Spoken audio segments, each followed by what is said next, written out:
this weekend, we'll turn you on your head. A bumping, grinding street fight in Adelaide. Plus, the footy. Rams at home. All of it. Gets it away.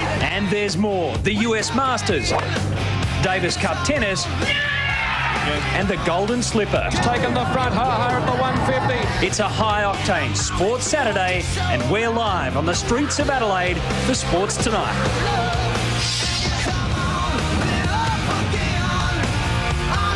You are watching Sports Tonight. We are at the Clipsal 500 in Adelaide, and among so many stories here today, this one is, of course, the biggest. Craig Lowndes with a race victory, your first in this Ford car. Can you possibly put it into words? Not really. The guys have done a fantastic job. Really, the credit goes to them. To Jeff Polides and all the Ford people, thank you very much. It's been obviously a very hard time, but hopefully we can come out with the fruits. The race today, long, hard, so eventful, a typical Adelaide race. You've got this street circuit nailed. That's 4 out of 5. Well, the car's working really well. We weren't sure what we'd come up with. After the second stop, we got caught behind a little bit, but we had our problems, but, we got there on the end. Congratulations. Best of luck tomorrow. Thank you very much. There he is, folks. Craig Lowndes, the winner of race 1 here at the Clipsal 500. An amazing day. We've got so much more of the race action coming.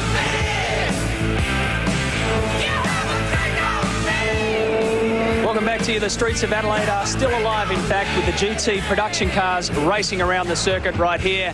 But now to the V8s, and those big V8 supercars tackled their first endurance test of the 2001 Shell Championship Series today. And the Ford versus Holden war delivered another thriller in race 1. 100 for 2001. Oh, look at this. Incredible start for Mark Scape up on the inside, very quickly alongside Greg Murphy heading to turn 1. I think Mark Scaife led the V8 convoy through the early laps, and behind him Kiwi ace Paul Radicic in a big hurry, riding the tail of Greg Murphy before squeezing his Agu Falcon past the pole sitter. Oh! And he's had enough of waiting. Thank you, I'll take that. Radicic goes up the inside. Maximum intimidation from the Kiwi. Back in the field, Ford rookie Marcus Ambrose smashed from behind. Todd Kelly. That's a monster. That is a monster. Whoa. Man, did he get served up there. Ambrose's spectacular lap 9 collision with Todd Kelly ended his day. Up front, more contact as Radicic controversially outmuscled Scaife and took the lead on lap 16. He's now driving. That's not how you pass cars. Officials later cleared Radicic, describing the pass as a racing incident. 1999 Clipsal 500 winner Craig Lowndes lucky to avoid damage in this traffic jam. Nearly halfway into the 78-lap race, Radicic completed his second compulsory pit stop and moved back to the front of the field. His teammate Stephen Johnson chased hard but couldn't hold off Lowndes. And Lowndes takes up another position. He's up to second. Look at Murphy lost control after a steering failure. This is at turn 9 and wallop into the wall in no one. In pit lane, John Faulkner's crew in a tangle. Oh, look.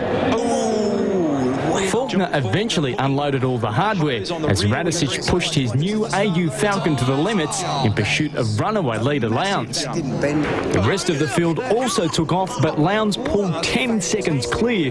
Glenn Seaton crashed out after swapping paint with Jason Bright, and exhausted Seaton drained by the frantic pace and energy-sapping heat. Lowndes scoring a remarkable victory in only his second series start with Ford. Craig Lowndes is the winner. What a drive.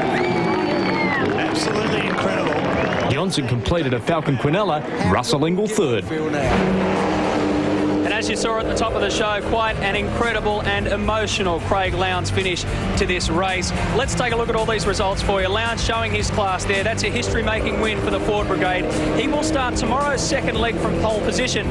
Scaife fought back to 4th. Dean Canto impressing with a top 10 finish. And of course, race 2, 250 Ks. It is worth double points in the championship series. Watching Sports Tonight, and if you're a V8 driver, well, there's nothing worse than this, going backwards in your own car at a race, especially a race where you started on pole position. That's Greg Murphy from the Kmart Racing Team. Started here on pole today and was just one of many who found the concrete jungle just a little too much. But of course, he will be back tomorrow for another 250 Ks. Now, moving along in Australia's hopes at the US Masters. A history-making moment in the world of V8 supercars as Craig Lowndes takes the checkered flag in a Ford for the very first time in the Shell Championship Series. What a day that was. Now, another play of the day. And what we're going to do here is we're going to check in with a man who knows a lot about hot summers, but maybe not a hot car. Ironman legend Grant Kenny came alight in the GTPs today, and for a while he didn't really know what to do about it. Right now you're looking at a medium to well done WRX and a very concerned Grant Kenny. Thankfully, the marshals were there. Kenny and car escaped major damage, but he does walk away with another title, the play of the day, or should that be scamper away? He's pretty quick on his feet. All right, that is it for now. Don't forget 10's exclusive coverage of the Clipsal 500 continues here tomorrow. Don't miss it, and make sure you join us at the end of the day, the 5:30 edition of Sports Tonight, live from Pit Lane. I'm Matthew White. I'll see you then. Goodbye.